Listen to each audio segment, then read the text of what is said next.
नमस्कार। मैदरसा विश्वविद्यालय द्वारा द्वितीय वर्ष ऑनर्स में मैंने अपने पूर्व व्याख्यान में आपको ब्रिटिश काल का भारतीय प्रशासन पर प्रभाव के कुछ पॉइंट्स हमने देख लिए थे कि ब्रिटिश शासन ने प्रशासन पर किस प्रकार से अपना इम्पैक्ट छोड़ा है, जिसमें हमने जो कुछ पॉइंट्स हैं इम्पैक्ट के वो देख लिए थे, जिसमें संसदीय शासन और संघीय ढांचा ये हम लोग देख चुके हैं। जिला प्रशासन की केंद्रीय इकाई ये भी हमने देख लिया है। प्रशासन की हर इकाई के लिए अधिकारी ये भी हमने इसमें देख लिया है। और फिर उसके बाद इंडियन सिविल सर्विसेज ये भी हमने कंप्लीट कर लिया था। उसके बाद आज जो हम शुरू करेंगे वो है मध्यम वर्ग। तो मध्यम वर्ग जो है इसकी उत्पत्ति भी हम ब्रिटिश शासन की विरासत ही मानते हैं। मॉरिस जोन्स ने अपनी government and politics in India में कहा है कि यह सबसे महत्वपूर्ण ब्रिटिश विरासत थी, मध्यम वर्ग, जिसके माध्यम से ब्रिटिश की प्रशासनिक संस्कृति को अभी भी मान्यता मिल रही है। इस वर्ग में वकील आते हैं, डॉक्टर्स आते हैं, शिक्षक आते हैं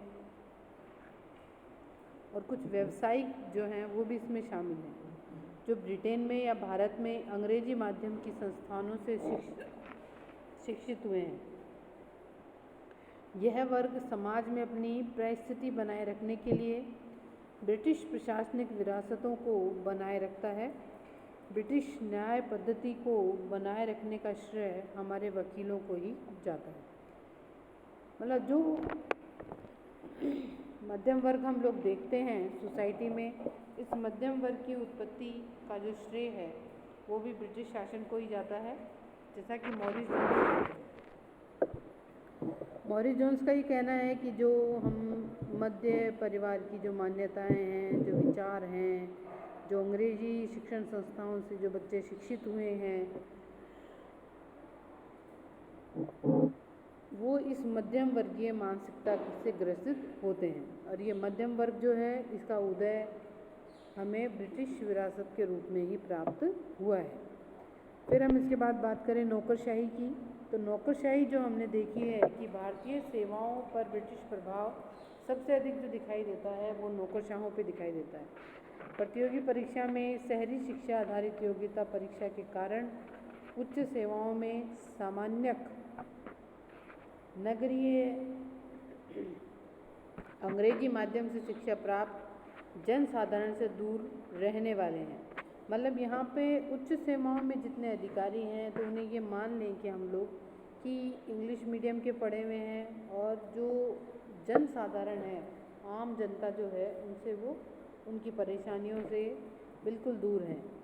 सेवाएं हमारे समाज का अभिजात्य वर्ग ही है। मतलब जो भी सिविल सर्विसेज में है, नौकरशाह हैं, ये एक प्रकार का एक एलीट क्लास है जो डेवलप हुआ है अंग्रेज़ों के शासन की वजह से, जो अपने हितों में शेष समाज के विरुद्ध किलाबंदी किए हुए हैं।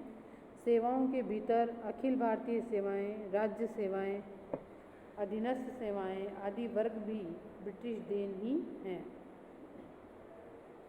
राज्य सेवाएं, अधीनस्थ सेवाएं आदि वर्ग भी ब्रिटिश देन है। मॉरिस जोन्स के अनुसार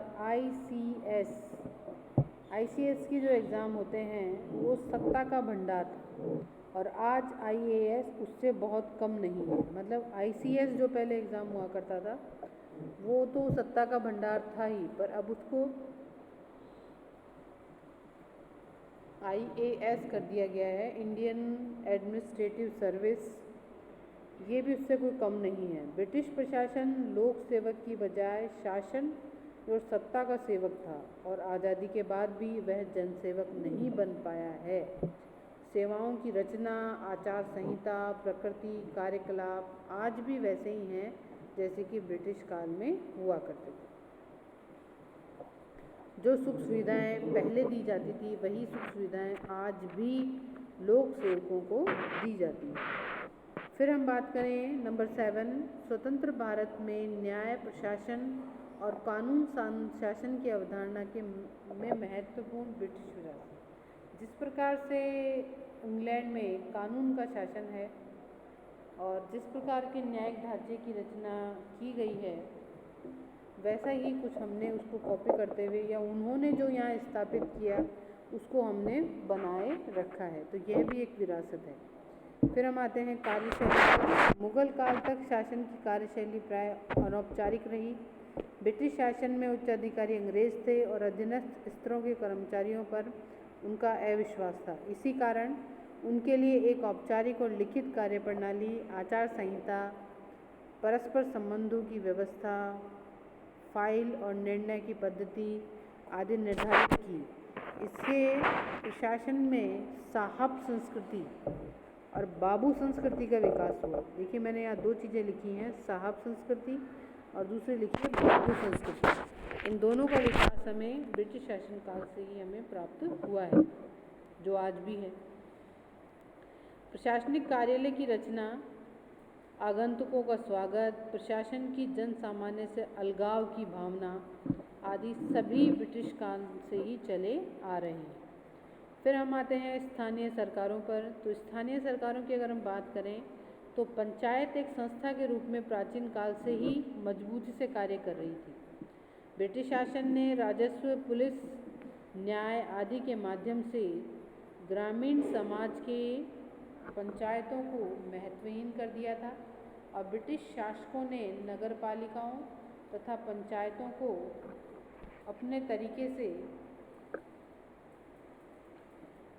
तरीके से पुनः स्थापित किया था। ये संस्थाएं प्रशासन की देखरेख में कार्य कर रही हैं और राज्य और सरकारें बहुत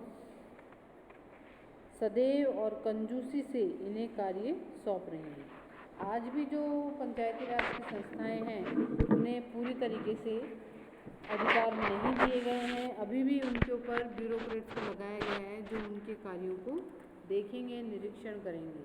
तो अभी भी बढ़ती जा रही है कि स्थानीय निकाय जो हैं, स्थानीय सरकारें जो हैं वो अधिक पावरफुल नहीं है। फिर हम आते हैं आगे प्रशासनिक गोपनीयता। प्रशासनिक गोपनीयता की बात करें तो ब्रिटिश शासकों ने तत्कालीन परिस्थितियों में समाजवादी उद्देश्यों के लिए 1921 में प्रशासनिक गोपनीयता कानून लागू किया। इसके अनुसार प्रशासनिक दस्तावेज तथा सूचनाएं जनता ही की पहुंच से बाहर कर दी गई। स्वतंत्रता के 50 वर्ष बाद भी भारतीय प्रशासन में उसी तरह से गोपनीयता बरती जाती है। प्रशासन को पारदर्शी करने के लिए सभी प्रयास असफल हो रहे हैं। यद्यपि कुछ सीमा तक गोपनीयता भी आवश्यक है, किंतु अनावश्यक गोपनीयता अलोकतांत्रिक होती है। तो इसी गोपनीयता को ख़त्म करने के लिए आपको पता है हमने सूचना के अधिकार के तहत हर व्यक्ति को ये अधिकार दिया है कि वो खुद से संबंधित सूचनाओं को इकट्ठा कर सके, जान सके और सूचना प्राप्त कर सके। पर स्वतंत्रता के इतने सालों वर्ष बाद भी गोपनीयता के नाम पर आज भी प्रशासन कुछ चीज़ों को छुपा के रखता है और उन्हें अपने अनुसार उसको उन मामलों में अपना निर्णय लेता है। तो ये जो गोपनीयता है ये कई बार अलोकतांत्रिक भी हो जाती है। फिर है विरासत में मिली समस्याएं। देश का विभाजन, देशी रियासतों का पिछड़ापन और उनकी शर्तों पर मिला प्रशासन, सांप्रदायिकता, ग्रामीण निर्धनता आदि समस्याएं विरासत के रूप में प्राप्त हुई हैं। ग्रामीण उद्योग धंधे नष्ट कर दिए गए, बाजार व्यवस्था स्थापित कर दी गई। इन समस्याओं के समाधान का दृष्टिकोण भी प्रशासन ने ब्रिटिश शासन से ही प्राप्त किया है। पुलिस प्रशासन, IPS, IPCC, RPSC ये सब जो ब्रिटिश विरासत के रूप में हमें प्राप्त हुए हैं। आज भी ये धारणा बनी हुई है कि पुलिस सिविल प्रशासन या कलेक्टर के अधीक्षण में काम करें। कानून और व्यवस्था का अधिकारी पुलिस अधीक्षक न होकर कलेक्टर को ही माना जाए, मतलब कलेक्टर सब प्रकार के कार्यों को संपन्न करेगा। ये जो विचार है ये भी हमें ब्रिटिश शासन की ही देन प्राप्त हुई है। फिर हम आते हैं सचिवालय और निर्देशक प्रणाली पे। प्रशासन में सचिवालय तथा निर्देशक प्रणाली तथा लोक सेवाओं में सामान्यज्ञ की प्रधानता ब्रिटिश काल से अब तक निरंतर बनी हुई है। अनामता, राजनीतिक तटस्थता ब्रिटिश लोक सेवाओं की प्रमुख विशेषता है, जिन्हें स्वतंत्र भारत में भी ज्यों के त्यों ही बना कर अपना लिया गया है। फिर हम आते हैं केंद्रीकरण की प्रवृत्ति। ब्रिटिश काल में केंद्रीकरण की जिस प्रवृत्ति ने जन्म लिया, उससे 3 प्रकार की लोक सेवाएं उभरकर हमारे सामने आती हैं: अखिल भारतीय सेवाएं, केंद्रीय सेवाएं और प्रांतीय सेवाएं। स्वतंत्र भारत में प्रशासनिक कार्य इन्हीं 3 प्रकार की अस्त व्यस्त बिखरी हुई लोक सेवाओं के साथ प्रारंभ हुआ।